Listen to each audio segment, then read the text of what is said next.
Depois da viagem, encontrei meus pertences na porta e um bilhete do meu filho que dizia: "Desculpa, mãe, já não há lugar para ti." Quando voltei de uma visita tranquila a uma velha amiga, esperava encontrar a luz da varanda acesa e o zumbido acolhedor do lar atrás da porta. Em vez disso, encontrei minha vida encaixotada e jogada como lixo. Meu abajur estava deitado de lado no capacho, minha mala repousava contra os arbustos, meio aberta. Em cima de tudo, colado a uma moldura com uma foto minha e do meu filho, havia um pedaço de papel dobrado. 6 palavras. Sem aviso, sem explicação, apenas um apagamento silencioso. E naquele momento percebi que algo mais profundo do que uma traição havia acontecido. Não se tratava apenas de ser expulsa, era sobre ser substituída sem uma segunda consideração. Você já ficou na soleira da sua própria casa e percebeu que não pertencia mais ali? O ar estava parado naquela noite, como o tipo de silêncio que precede uma tempestade. Eu só havia ficado fora por alguns dias, visitando uma amiga de longa data no interior. Nada de dramático, nenhuma discussão, nenhuma tensão persistente, pelo menos nenhuma que eu tivesse permitido a mim mesma sentir. A casa estava calma quando saí. Brandon até me abraçou no carro. Kayla disse que regaria o jardim. Mas quando desci do carro de aplicativo e pisei na entrada de casa, algo pareceu errado. A luz da varanda não estava acesa. As janelas estavam escuras. E então eu vi. Minha mala estava colocada cuidadosamente ao lado de um recipiente plástico. Em cima repousava um travesseiro que eu mesma havia costurado décadas atrás, com as bordas já desgastadas pelo tempo. Meu abajur. 2 fotografias emolduradas, uma do meu falecido marido, outra dos 3 juntos quando Brandon estava na faculdade. E ao lado delas, dobrado uma vez e preso com um ímã, estava um bilhete rabiscado com a caligrafia de Brandon. "Desculpa, mãe, não há mais espaço para você." Sem pontuação. Sem assinatura. Fiquei parada por um longo tempo. Não chorei. Não bati a porta. Não havia nada a dizer. Levantei minha mala, coloquei cuidadosamente as fotos dentro, encaixei o abajur debaixo do braço e me afastei da porta sem olhar para trás. Meus passos não ecoaram. Ninguém abriu a cortina. O silêncio era mais alto do que qualquer grito poderia ser. Na esquina da rua parei e me virei só uma vez. A varanda ainda estava escura. Continuei andando. Passei aquela primeira noite em um banco, perto do jardim comunitário, a poucos quarteirões da casa. Não era o lugar mais confortável para descansar, mas eu ainda não estava pronta para ligar para ninguém. Eu precisava de silêncio, não o silêncio frio de uma porta trancada, mas o tipo suave e discreto que vive no ar da madrugada e no farfalhar das folhas de bordo. Aquele jardim sempre foi meu refúgio de calma. Anos atrás, antes de Kayla aparecer, Brandon me ajudou a construir uma composteira ali. Ensinei-o a podar ervas sem danificar as raízes. Eu costumava trazê-lo aqui depois da escola quando era pequeno. Agora eu estava sentada no mesmo lugar, mais velha, mais rígida, mas ainda tentando entender tudo. O sol estava apenas começando a nascer quando caminhei até o ponto de ônibus próximo. Eu não tinha um destino claro. Só precisava me mover. Perto do fim da manhã, dei por mim caminhando diante de uma fileira de casas geminadas, não muito longe do parque. Uma delas me pareceu familiar. Brandon e Kayla haviam comentado sobre talvez se mudarem para ali um dia. Era um condomínio novo, com janelas largas e corrimões brilhantes. E então eu os vi. Através das cortinas finas da unidade da esquina, vi Brandon em pé perto da mesa de jantar. Kayla estava sentada do outro lado, folheando uma pasta. Suas cabeças estavam próximas, as expressões focadas. Kayla riu. Brandon esboçou um sorriso forçado. Ela levantou algo, parecia um panfleto de imóvel. Uma grande foto de uma cozinha com bancadas brancas e brilhantes era visível. Ela apontou com entusiasmo. Brandon desviou o olhar, pegou uma caneca, levou aos lábios mas não bebeu. Seus olhos se voltaram para a janela, e por um breve segundo achei que ele me viu. Mas ele não reagiu. Talvez ele nem estivesse olhando para nada. Kayla disse algo mais, e Brandon assentiu lentamente. Seus ombros caíram, do mesmo jeito que caíam quando ele era adolescente e não queria discutir. Foi nesse instante que algo dentro de mim mudou. Todos os pequenos momentos dos últimos meses voltaram, como peças de um quebra-cabeça se encaixando. A vez em que Kayla insistiu em cuidar das contas de luz. O jeito como Brandon evitava falar sobre a casa sempre que eu mencionava. As correspondências estranhas com o nome dele, mas no meu endereço. As pequenas hesitações em sua voz. Eu havia perdido sinais. Ou talvez tivesse escolhido não vê-los. Fiquei ali até a cortina se mover levemente, como se fosse tocada pelo vento. Minhas pernas estavam pesadas enquanto me afastava, não por exaustão, mas por um peso crescente que eu ainda não sabia nomear. Não houve confronto naquele dia. Nenhum bater de vidros, nenhum grito através da porta. Apenas a realização silenciosa de que algo deliberado havia acontecido pelas minhas costas. Não foi uma decisão impulsiva. Foi planejada, calculada. E eu fui a última a saber. Caminhei mais do que precisava. Acabei na beira do lago, perto da biblioteca. A superfície da água estava imóvel. Sentei-me no muro de pedra e deixei a quietude me envolver. Não chorei. Mas pela primeira vez desde que li aquele bilhete, comecei a me perguntar quão profundo era o estrago de verdade. E até onde ele remontava. Na manhã seguinte, vaguei até a biblioteca pública, não em busca de livros, mas por tomadas para recarregar e pelo silêncio. Meu celular havia descarregado em algum momento da noite, e eu não havia levado o carregador na viagem, achando que já estaria de volta em casa. Encontrei um canto perto da janela, conectei o celular e deixei-o vibrar de volta à vida. Apenas uma notificação apareceu na tela, uma chamada perdida de Brandon. Sem correio de voz, sem mensagem, apenas o horário por volta das 11h42 da noite anterior. Fiquei olhando para aquilo por um momento. Ele não havia ligado de novo. Fechei a tela e coloquei o celular no bolso. Uma voz familiar quebrou o silêncio, alguém dizendo meu nome, suave no começo, depois mais nítido. Virei-me e vi Martina Wilkes. Não nos víamos havia quase 6 anos. Ela tinha sido minha colega quando eu trabalhava na área jurídica na análise de seguros. Inteligente, de língua afiada, o tipo de mulher que lia as letras miúdas com uma lupa e nunca perdia um prazo. Sempre vestira sua confiança como uma armadura. Nos abraçamos brevemente. Ela perguntou o que me trazia ali. Dei uma resposta vaga, apenas passando o tempo. Ela sentiu, percebendo que eu não estava pronta para falar. Ofereceu-me café da máquina no fim do corredor, e nos sentamos perto da janela lateral. Após um pouco de conversa leve sobre dores nos joelhos e política, ela se inclinou. Contou que havia encontrado Kayla uma semana atrás, em um encontro de corretores locais. Disse que Kayla estava toda sorrisos, falando sobre planos para a casa, possivelmente listando-a para venda em breve. Um novo condomínio estava sendo lançado, e ela e Brandon estavam avaliando. Martina presumiu que eu já havia reduzido o tamanho da casa e me mudado. Não respondi de imediato. Martina leu meu rosto como se fosse um documento em análise. Endireitou-se na cadeira. Tem algo errado aqui, ela disse. Assenti devagar, deixando o silêncio confirmar. Martina perguntou se eu ainda tinha acesso ao título da casa. Eu disse que costumava ter. Ela me incentivou a verificar novamente os detalhes de propriedade. Disse que uma vez lidou com um caso em que a nora tinha procuração legal, fez mudanças discretas, colocou a sogra em uma casa de repouso e vendeu a casa em menos de 6 semanas. Senti o sangue sumir do meu rosto, não de medo, mas de reconhecimento.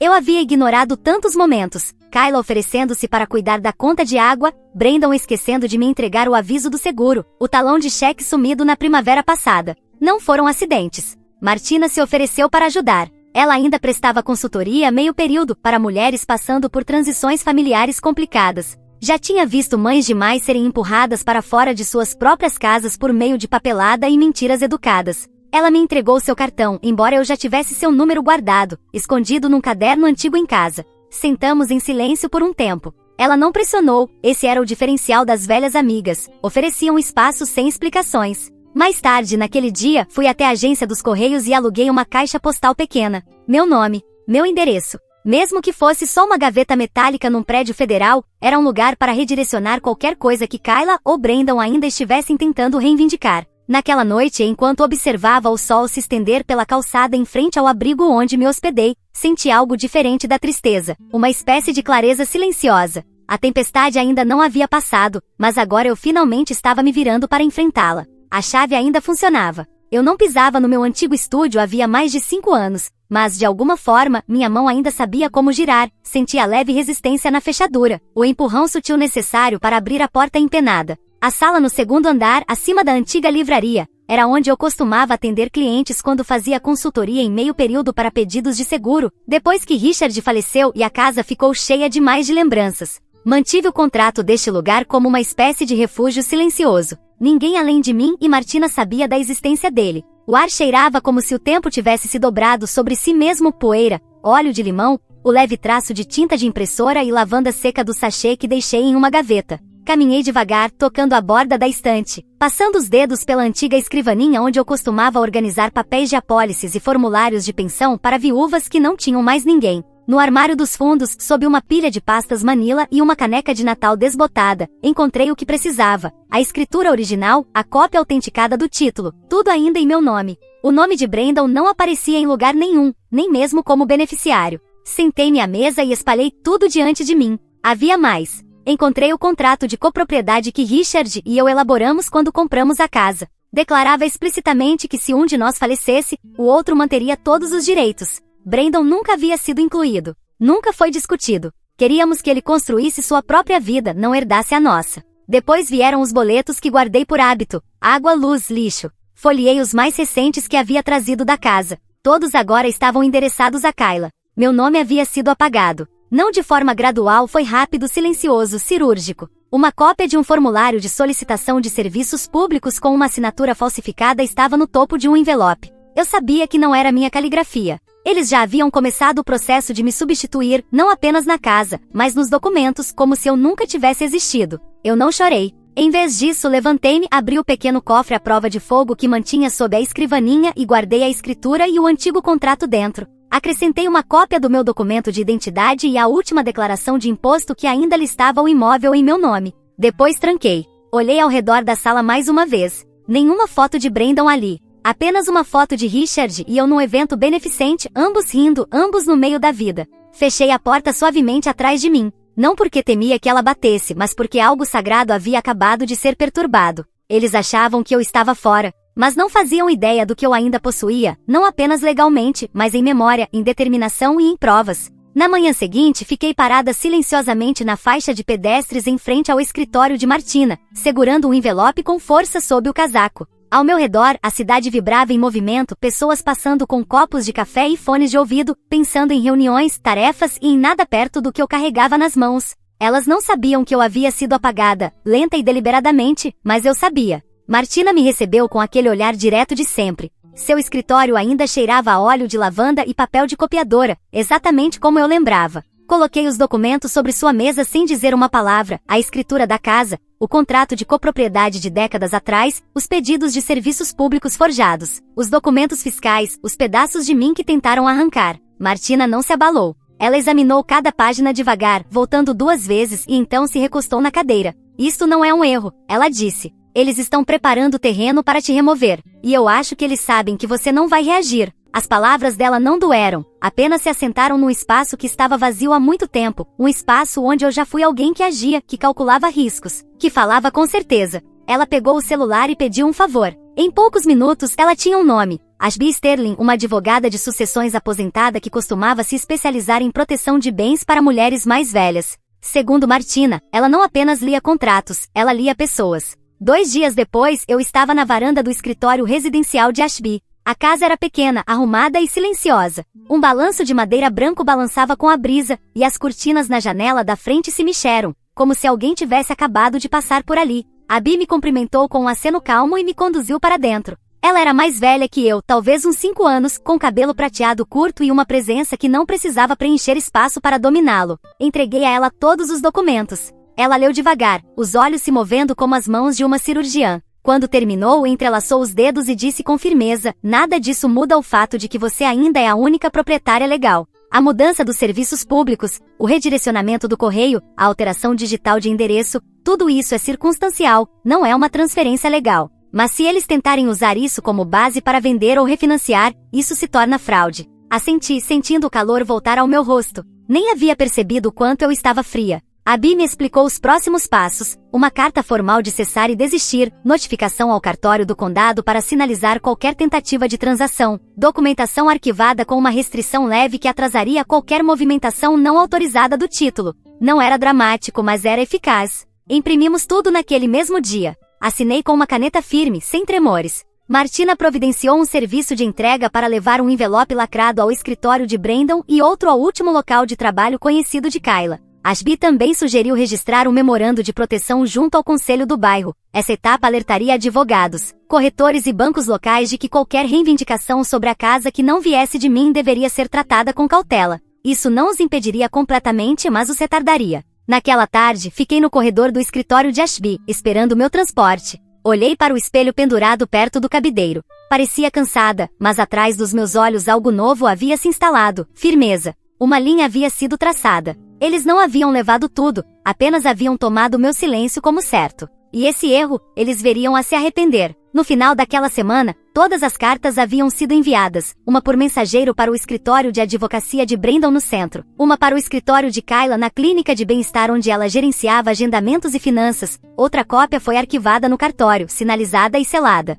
Eu não havia falado uma palavra com nenhum dos dois desde que saí de casa com minha mala naquela manhã. Então, numa tarde silenciosa de quarta-feira, meu telefone começou a tocar. O nome de Brandon piscava na tela. Deixei tocar. Depois de novo. E de novo. Sem mensagens de voz, sem textos, apenas ligações repetidas, espaçadas, como se ele estivesse tentando me pegar desprevenida. Na sexta tentativa, finalmente veio uma mensagem de Kayla, curta e direta: você não precisava ter ido tão longe. Fiquei com aquela mensagem por um bom tempo. Não respondi, mas mais tarde naquela noite enviei uma única frase: tudo tem um motivo, isso também. Eu sabia que o silêncio falaria mais alto do que qualquer explicação. Na manhã seguinte, passei pela minha antiga vizinhança logo após o amanhecer. Não fui até a casa, apenas caminhei pela calçada perto do parque, passando pelo jardim onde costumava levar Brandon quando ele era pequeno. Consegui ver o quintal à distância. As persianas estavam fechadas. Ao meio-dia, Martina me ligou. Brandon havia enviado um e-mail para o endereço genérico do escritório dela, perguntando se os documentos eram válidos.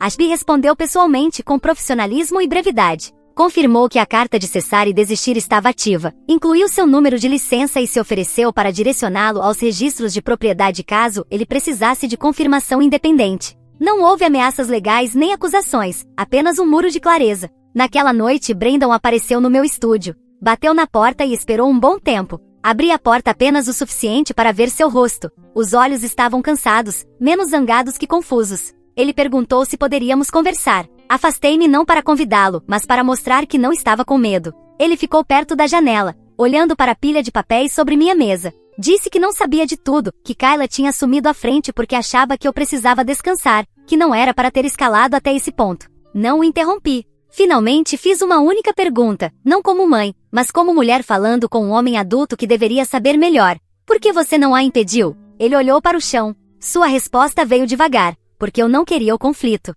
Porque parecia mais fácil me afastar. Porque eu não achei que você reagiria. Não foi crueldade, foi covardia. Ele não a escolheu no meu lugar. Ele escolheu o silêncio no lugar do desconforto. E isso, percebi, era um tipo próprio de traição. Ele perguntou se havia algo que poderia fazer agora. Eu disse que as cartas haviam sido enviadas, os alertas arquivados, o título não estava mais vulnerável, a casa não estava mais em questão. Não contei tudo, mas contei o suficiente. Quando ele foi embora, fechei a porta suavemente atrás dele, não com raiva nem com tristeza, mas com uma espécie de certeza silenciosa, daquelas que se carrega quando já se perdeu a ilusão de família e encontrou algo mais firme em seu lugar, a si mesma. Os dias seguintes passaram sem uma palavra de Brandon ou Kayla. Eu não esperava desculpas e certamente não esperava compreensão, mas esperava movimento, uma reação, e quando veio foi calculada. Na manhã de sábado chegou um mensageiro com um envelope branco com meu nome digitado cuidadosamente sem remetente. Dentro havia uma carta de uma empresa imobiliária, endereçada não a mim, mas a Brandon e Kayla.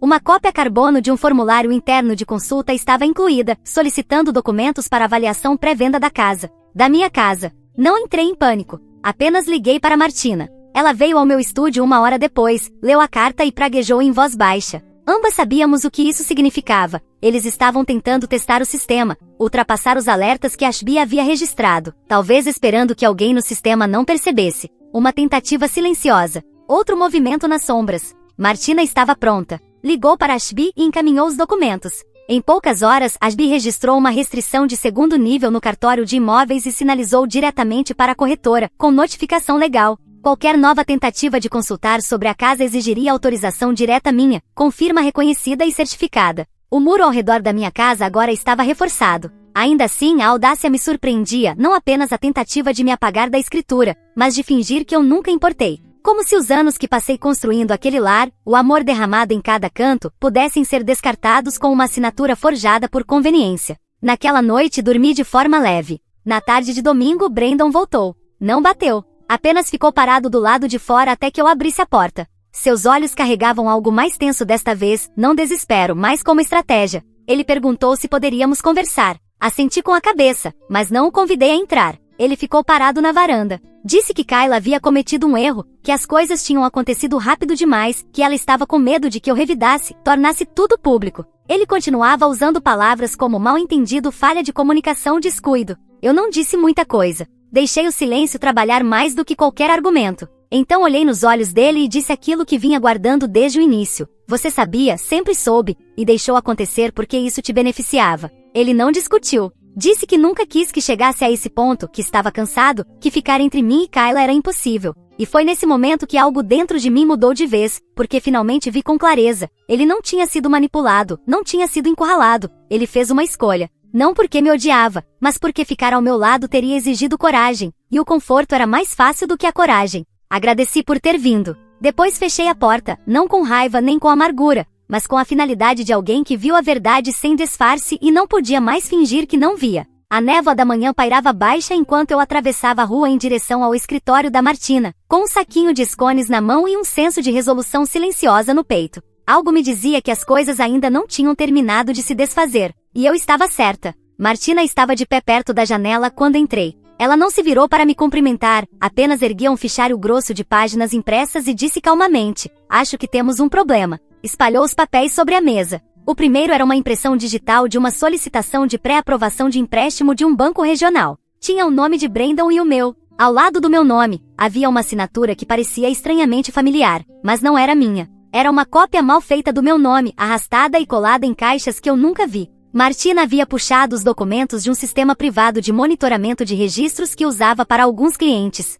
Algo na atividade de Brandon havia acionado um alerta leve. Ele tinha criado uma conta online sob um perfil de copropriedade, enviado formulários de autorização falsificados e estava tentando conseguir uma linha de crédito usando a casa como garantia. Os documentos incluíam um RG escaneado, minha antiga carteira de motorista e uma conta de utilidade com meu nome mal visível. Apenas o suficiente para parecer legítimo para alguém apressado, mas não o suficiente para resistir à análise. O rosto de Martina estava tenso. Isso não é só manipulação, é crime. Sentei-me. Meu estômago estava firme, não de choque, mas de uma clareza cansada. Eles não estavam apenas me removendo da vida deles. Estavam tentando apagar também minha existência legal. Ligamos para Ashby. Ela veio ao escritório de Martina naquela tarde, uma pasta de couro debaixo do braço, os olhos afiados atrás dos óculos. Analisou os documentos, levou o tempo necessário, e então disse com calma: ele criou um rastro fictício de autorizações. Isso é falsificação, fraude eletrônica, se ele enviou qualquer coisa pela internet.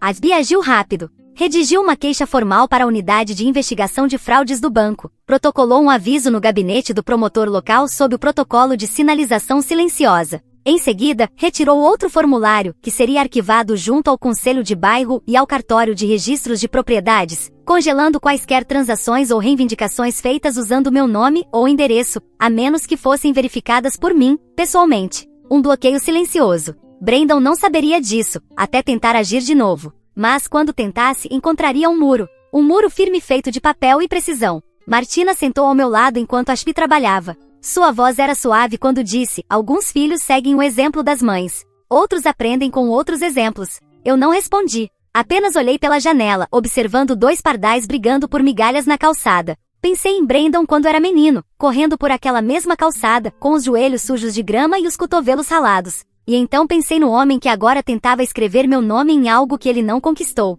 No final do dia, tudo foi protocolado. Ashby garantiu que cópias estivessem armazenadas em múltiplos sistemas com alertas, respaldadas por declarações com firma reconhecida. Saí de lá com uma pasta debaixo do braço e algo mais forte que raiva enchendo meus pulmões. Era clareza. Eles me apagaram no papel, mas agora eu mesma me escrevi de volta. O convite veio em forma de mensagem de texto de Brandon. Curta, educada até demais. Vamos ter uma conversa em família no sábado, esperamos que você possa vir. É hora de esclarecer as coisas. Fiquei olhando para a mensagem por muito tempo. A expressão conversa em família pairava na tela como se ainda significasse algo, como se eu ainda pertencesse. Não respondi de imediato. Encaminhei para Ashby e ela respondeu em minutos: deixe-me ir com você por precaução. A tarde de sábado chegou com céu cinzento e aquele tipo de vento que faz você apertar o casaco sem perceber. Abby me buscou em seu sedã azul marinho, discreto. Levava sua pasta e sua presença calma, e uma cópia da carta de cessar e desistir, reconhecida em cartório. A casa estava exatamente como eu lembrava, e venezianas brancas, porta vermelha, jardineira com petúnias lutando contra o frio. Mas tudo parecia diferente, como caminhar dentro de uma réplica da sua vida construída pelas mãos de outra pessoa. Lá dentro, a sala de estar estava encenada, literalmente. Almofadas afufadas, velas acesas, uma tábua de queijo sobre a mesa. Kayla estava perto da lareira, usando um suéter ajustado. Seu sorriso esticado demais. Brandon nos cumprimentou com um aperto de mão, os olhos se movendo entre mim e Ashby. Parecia nervoso, não confuso nem zangado, apenas preparado. Sentamos. Ninguém tocou na comida. Kayla começou a falar, a voz suave como se estivesse apresentando uma proposta. Sabemos que houve alguma tensão recentemente e queríamos convidá-la aqui para ter um diálogo aberto e respeitoso. Esta ainda é sua casa também, disse ela, gesticulando para a sala. Ashby pegou um documento da pasta e o colocou sobre a mesa. Não elevou a voz, não precisava. Esta casa pertence exclusivamente à minha cliente Marjorie Lindell. Ela permanece como única proprietária legal em toda a documentação oficial.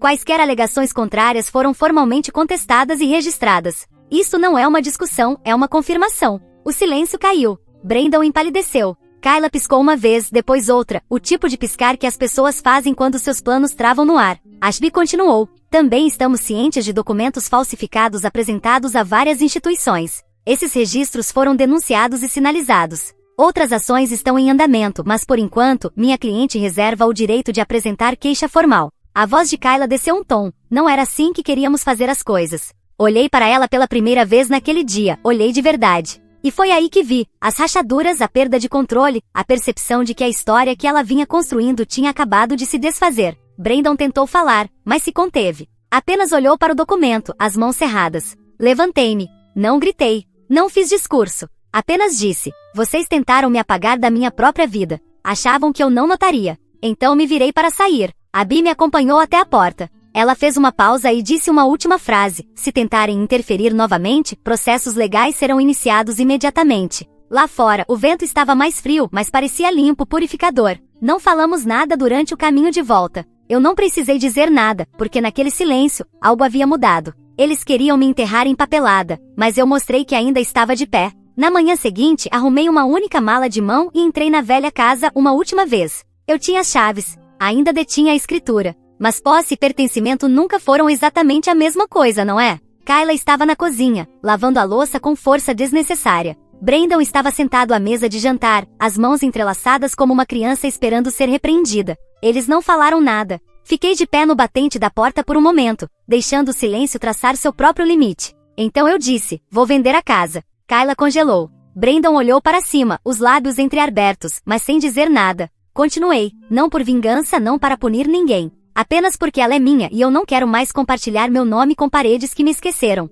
Coloquei uma pasta sobre a mesa. Dentro estava o contrato de venda já assinado. Abby havia cuidado de tudo discretamente, com a precisão de quem já viu de tudo. A voz de Brandon falhou. Mas onde você vai morar? Olhei para ele, não com hostilidade, mas sem suavidade. Isso não é mais da sua conta. Ele piscou e baixou os olhos. Kayla não encontrou os meus. Vi o tremor nos ombros dela, mas não ofereci consolo. O consolo já havia se esgotado. O que restava era clareza. Quando me virei para sair, fiz uma pausa. Havia uma última coisa a dizer. A única que realmente importava. O dinheiro da venda não vai para o bolso de vocês. Vi a postura de Kayla se enrijecer. Brandon soltou o ar lentamente. Continuei. Transferi o valor total para uma fundação, um fundo para mulheres acima dos 60 anos que foram manipuladas, descartadas ou silenciadas por suas próprias famílias. Vai ajudá-las a encontrar apoio jurídico, moradia e dignidade. Não elevei a voz. Não hesitei. Martina será diretora executiva. Ashby concordou em supervisionar a conformidade.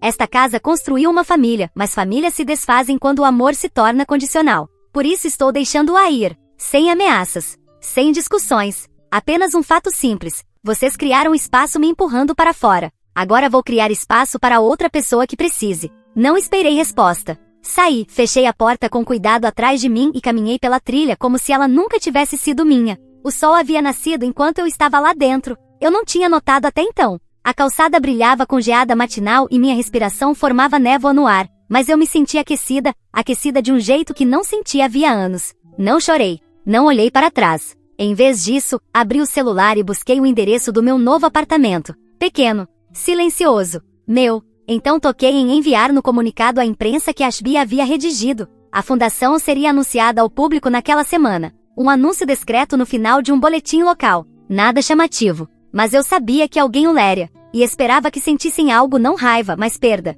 Não porque eu tivesse tirado algo deles, mas porque finalmente entenderam o que haviam jogado fora. O apartamento era pequeno, mas cheio de luz da manhã. A janela do meu quarto dava para o leste e cada nascer do sol se espalhava pelo parapeito como uma promessa silenciosa. Mantive tudo simples, uma cadeira de leitura perto da janela, uma fotografia emoldurada só de mim à beira-mar, tirada anos atrás, uma planta de lavanda num vaso de barro. Dei-lhe o nome de Misericórdia. Não havia televisão, apenas um rádio, que eu ligava à noite para ouvir estações locais, principalmente jazz e boletins meteorológicos. O silêncio parecia estranho no início, não vazio, apenas novo. Todas as manhãs eu fazia chá, calçava meus tênis de caminhada e saía. A trilha atrás do condomínio levava a um caminho estreito ladeado por pinheiros baixos. Caminhava pela mesma rota todos os dias, acenando para a mulher que corria na direção oposta com seu Golden Retriever. Nunca trocamos palavras, mas depois de algumas semanas, foi ela quem sorriu primeiro. Em alguns dias, Martina vinha me visitar, trazendo doces e contando sobre as primeiras respostas à fundação.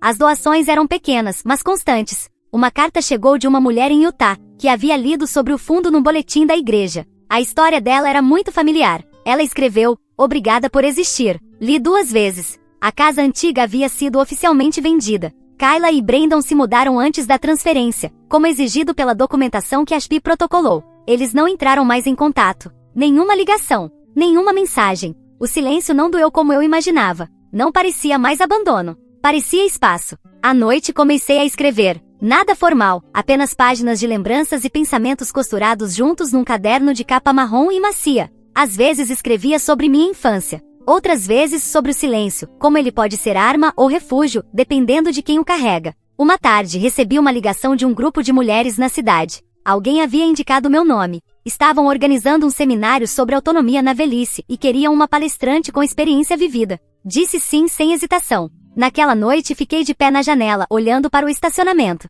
A luz dos postes desenhava sombras longas sobre o asfalto. Eu não me sentia pequena. Não me sentia apagada. Apenas me sentia presente. E havia paz nisso. Apaguei a luz, me deitei e deixei o silêncio me envolver, não para excluir o mundo, mas para finalmente ouvir minha própria respiração. Enquanto reorganizava o pequeno armário de armazenamento sob minha escrivaninha, encontrei novamente a foto, aquela da formatura de Brandon na faculdade. Todos estavam lá, Brandon, Kayla, até minha cunhada de Nebraska. A moldura sempre foi grande demais para a foto, então eu costumava manter uma margarida prensada no canto, atrás do vidro. Mas o que me chamou a atenção desta vez foi a borda da imagem. Algo que eu não havia notado antes, ou talvez tivesse me recusado a notar. Alguém havia parado a foto. Meu rosto tinha sido cortado com precisão. Não rasgado, não amassado, apenas removido cirurgicamente. Como se eu nunca tivesse estado ali ao lado deles. Fiquei olhando para aquilo por um longo tempo, não por choque, nem mesmo por tristeza, apenas por reconhecimento. Não chorei. Não joguei fora.